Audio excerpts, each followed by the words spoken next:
मैं हमेशा एक चीज़ बोलती हूँ अपने वीडियोस में कि ये कलयुग है। यहाँ पर किसी पर विश्वास तो करना चाहिए लेकिन अंधविश्वास नहीं।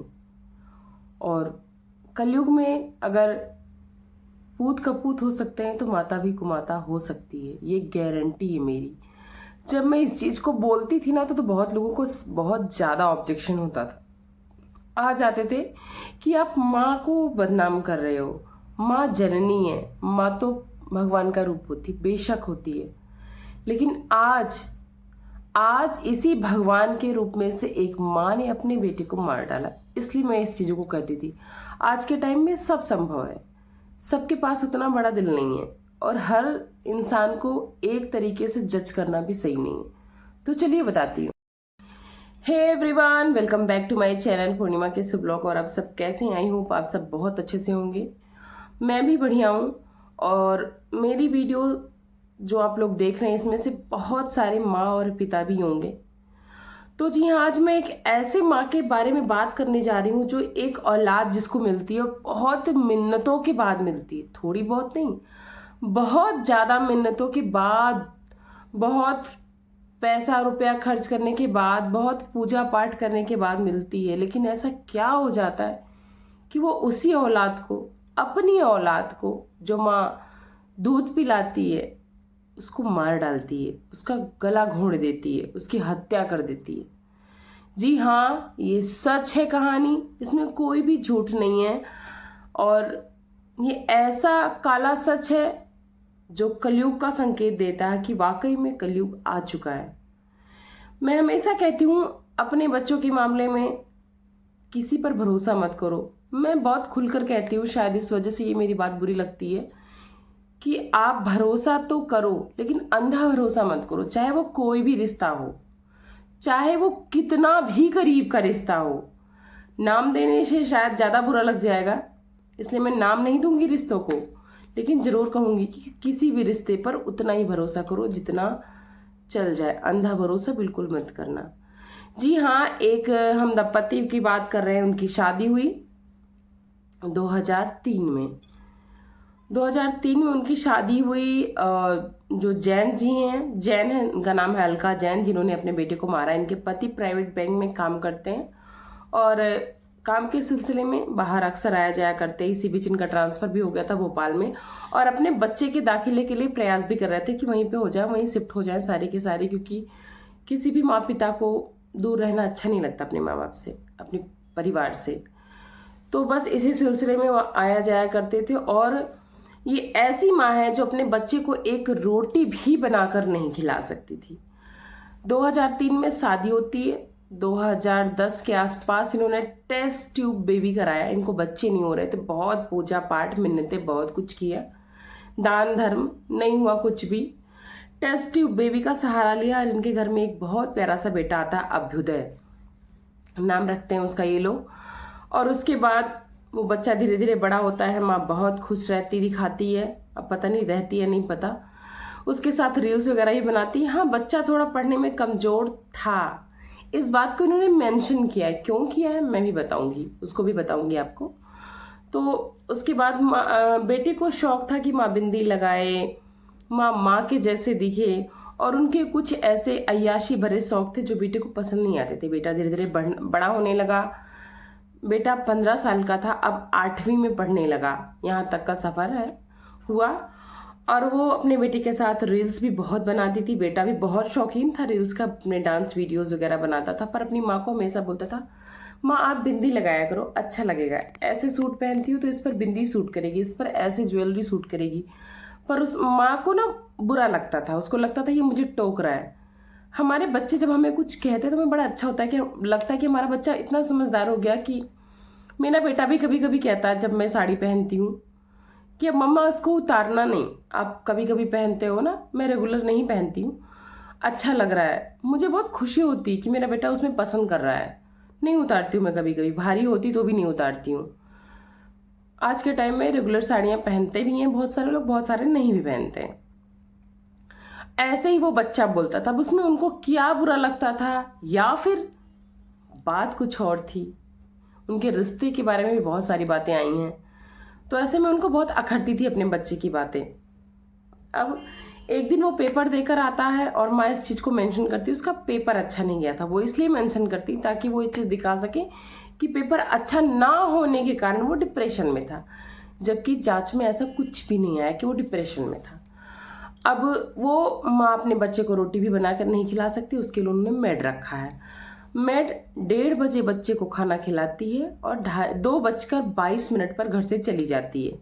और ये इनका एक रूटीन था कि 5 बजे के आसपास ये बैडमिंटन खेलने जाती हैं, लेकिन उसके जाने के बाद इनका पूरा प्लान था उसको मारने का। एक दुपट्टे को बाकायदे कैंची से 3 पार्ट में काटती हैं। जब हड़बड़ी में दुपट्टा फाड़ो तो एक आड़ा तिरछा कोई भी कपड़ा फाड़ो तो हो जाता, पर ये पूरा प्लान था। और उसके बाद आजकल घरों में ना आटा चक्की जो होती सेल्फ वाली वो थी इनके पास, उसको चला देती। काफ़ी खटपट की आवाज़ आती, मारपीट की, चिल्लाने की। अपने बच्चे से इनका आर्ग्यूमेंट होता है और बच्चा बोलता है कि आप ऐसा मत करो, मुझे अच्छा नहीं लगता है। आप मतलब अपनी लाइफस्टाइल अपने माँ की उसको पसंद नहीं थी, तो उसने ऑब्जेक्शन किया। अब उस बीच में ये गुस्सा, इनको इतना आक्रोश आ जाता है, इतना ज़्यादा आक्रोश। कभी कभी हम बच्चों को मार देते हैं, अगर गलती से भी लग जाता है ना, हल्का सा भी ब्लड आ जाता है, वो बैठ जाता है दिमाग में कि अरे मैंने बच्चे के साथ गलती से कर दिया, अब दोबारा ऐसा कुछ नहीं होगा। और जो सच्चा प्यार करती है माँ बाप, आज भी बहुत सारे हैं, मैं ये नहीं कहती हूँ सारी माएँ, वो उसके बाद उस चीज़ को एक गांठ बांध लेती कि अब गुस्सा ऐसा नहीं आना चाहिए जिस पे हमारा कंट्रोल ना हो। तो उसके बाद ये क्या करती, मारना स्टार्ट करती, बहुत मारती हैं, पीटती हैं। और उसने गले में एक चेन पहन रखी थी, उसी से उसका गला घोंट देती हैं। गला घोंटने के बाद उसको वॉशरूम में टांगने की कोशिश करती हैं। अब वो टंगता नहीं है, टॉवेल की नॉट शायद सही नहीं थी, हड़बड़ी में जब इस तरह की बातें वारदात कर देती हैं तो शायद ये टिक नहीं पाती हैं। अब उसके बाद हाथ पैर उसी कटे हुए दुपट्टे से बांधती हैं और उसके बाद बॉडी को डोर पे टिकाने की कोशिश करती है, जो कि टिकती नहीं है, बॉडी गिर जाती है। वॉशरूम में उल्टी गिरती है, उसका पैर कमोड की तरफ होता है और सर इधर की तरफ होता है। अब उसके बाद जो ये रोज 5 बजे जाती थी बैडमिंटन खेलने के लिए, ये 2:48 से ही कॉल करना स्टार्ट कर देती है अपनी फ्रेंड को कि चलो बैडमिंटन खेलने चलती। बोलती ठीक है चलते हैं, हम लोग डेली चलते हैं, इतनी जल्दी क्या है तुझे। बोलती नहीं चलो, बार बार कॉल करती हैं, जाती हैं। अपने बेटे को मारने के बाद 2.5 घंटे तक ही बैडमिंटन खेलती। वाह रे माँ, ये हैं कलयुग की बहुत सारी माएँ। मैं 100% माओं को कभी नहीं कह रही हूँ, आज भी बहुत सारी ऐसी माएँ हैं जो अपने बच्चे के लिए सब कुछ कुर्बान कर देती हैं। अपना फैशन, अपना सपना, अपनी ज़िंदगी सब कुछ कुर्बान कर देती हैं, आज भी हैं। मैं हमेशा बोलती हूँ अभी बहुत बैलेंस है, अभी इतना भी कलयुग नहीं, लेकिन हैं बहुत सारी माएँ, इसलिए बोलती हूँ अंधा भरोसा मत करो। अब आती हैं ये और उसके बाद बैडमिंटन खेलकर इनको पता है कि मैंने मार दिया है और नॉक करती हैं दरवाज़ा। अगर आप अपने बच्चे को छोड़कर जा रहे हो और नॉक करोगे ना तो 10-5 मिनट के अंदर अनजान में, अगर आपको नहीं पता है कि मेरे बच्चा को क्या हुआ, ऐसा घबराहट हो जाएगा ना कि बस प्राण नहीं निकलते हैं, ऐसा हो जाता है। पर ये 1 घंटे, पूरा 1 घंटे फेक नाटक करती हैं चिल्लाने का कि खोलो बेटा, मैं हूँ, माँ हूँ, खोलो, क्यों नहीं खोल रहे हो। और ये बताती हैं कि मुझे ऐसा लगा कहीं उसने हेडफोन ना लगाया हो, इस वजह से मैं बार बार चिल्ला रही थी।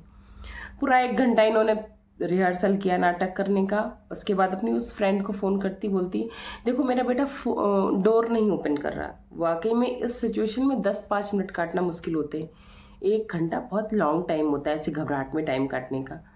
लेकिन इन्होंने कॉल किया। अब इनकी फ्रेंड आती है थोड़ी देर में और ये मकान मालिक के पास जाती हैं और बोलती हैं कि हमारी जो डुप्लीकेट की, मैं अपनी फ्लैट की की नहीं लेके गई हूँ, क्या आप मुझे की दे सकते हो डुप्लीकेट, क्योंकि मेरा बेटा अंदर से दरवाज़ा खोल नहीं रहा है। अब इनकी मकान मालकिन बोलती मेरे पास तो नहीं है, मैं फ़ोन करके उनसे पूछती हूँ। उन्होंने पूछा होगा, आया और दरवाज़ा खोला और इनकी माँ को देखती है कि वो पसीना पसीना हो रही घबराहट से। और उसके बाद देखती हैं कि वॉशरूम में एक तरफ पैर दिख रहा है बंधा हुआ।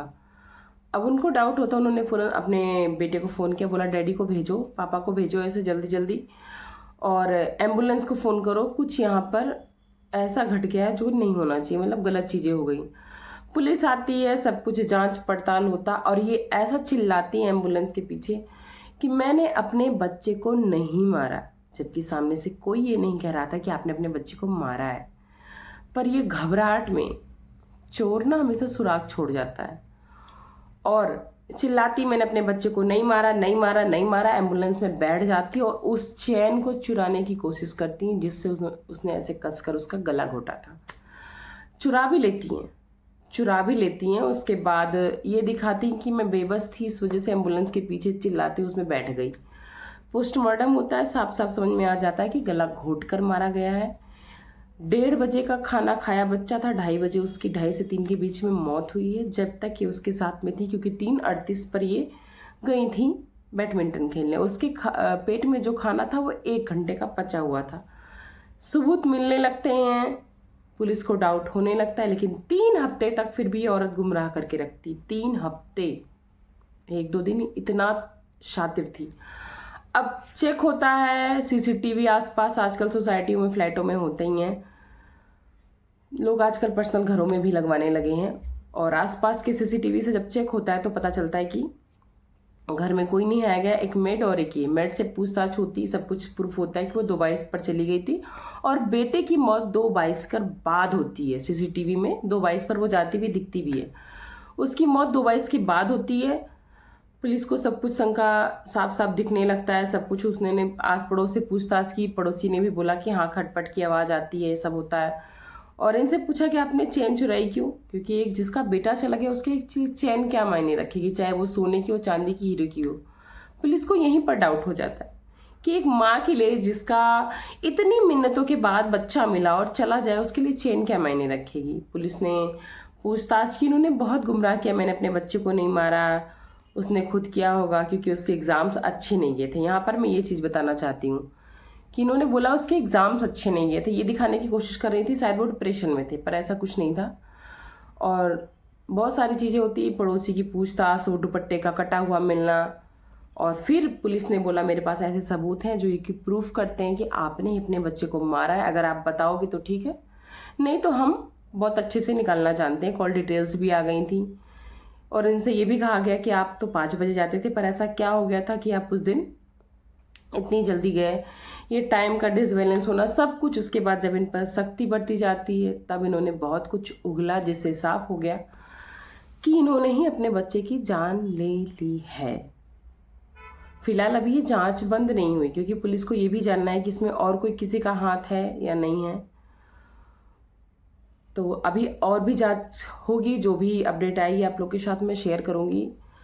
तो ये है आज की सच्चाई। माँ बाप, पिता, माँ, दादा दादी, चाचा चाची। अभी एक कुछ दिन पहले मैंने केस बताया था, शायद आप लोग को, मैंने देखा था वो केस, कि खुद का बाबा ही अपनी पोती के साथ कर देता है गलत काम। तो आज के टाइम में मैं ये नहीं कहती हूँ सब गलत है, बहुत अच्छे लोग पड़े हैं, बहुत, लेकिन उन्हीं अच्छे लोगों में कुछ लोग ऐसा अच्छा मुखौटा ओढ़ कर बैठे हैं जो अपनी ही औलाद, अपने ही खून का भी सगे नहीं होते। तो प्लीज़ रिक्वेस्ट है, अपनी सुरक्षा करिए, अपनों की सुरक्षा करिए। बहुत खराब टाइम चल रहा है आजकल, किस पर भरोसा करें। जिस माँ के साथ बच्चा हमेशा सुरक्षित महसूस करता, कोई डर ही नहीं होता। एक पिता अपने बच्चों को माँ के साथ ही तो छोड़ के जाता है दिन भर के लिए कमाने, और जब माँ ही ऐसा कर जाए तो कहाँ से सुरक्षा करेगा कौन, पॉसिबल ही नहीं।